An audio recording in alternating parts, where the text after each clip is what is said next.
Hello and welcome. Hope you are having an awesome day today. We're going to be looking together at Genesis chapter 30 today. And my goodness, this chapter is all about babies.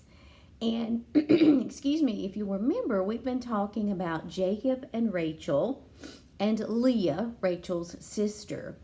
Well, in this chapter, Rachel is still upset that she has not been able to conceive. And so history repeats itself. She comes up with the idea that maybe Jacob should sleep with a maidservant and that can be their child. He does. The maidservant conceives and has a child.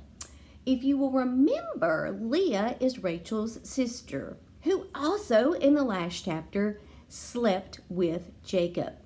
Well, Leah gets jealous about Rachel having her maidservant sleep with Jacob. So Leah gets her maidservant to sleep with Jacob, and that maidservant has a child.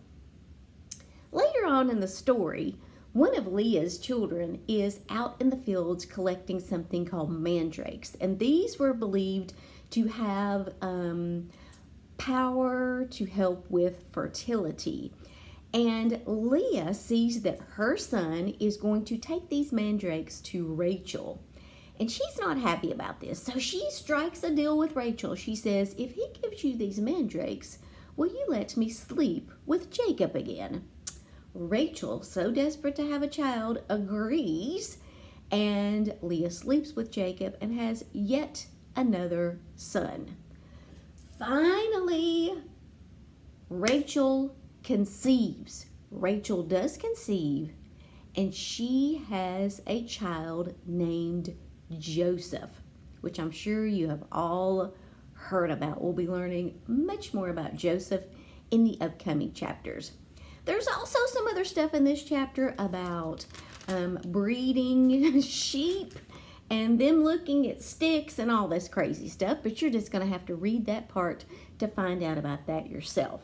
So takeaway for today. My footnote says, eventually God answered Rachel's prayer and gave her a child of her own. In the meantime, however, she had given her servant to Jacob as a concubine.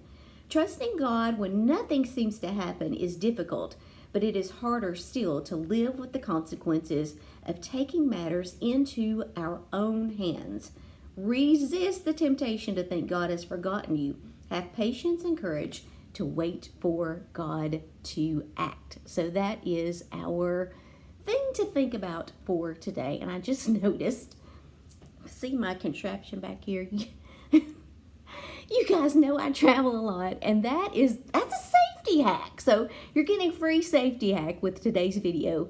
If you're in a hotel, you can take 2 coat hangers, latch one over this top part right here, connect it to the other coat hanger, which latches on your door handle, and that way if someone is trying to get in, it keeps them from being able to open the door, and it'll make a lot of noise. So anyway, you got that for free today. All right, have a wonderful rest of your day, and I will see you guys tomorrow. Also, I'll post some more questions below. Thanks for watching.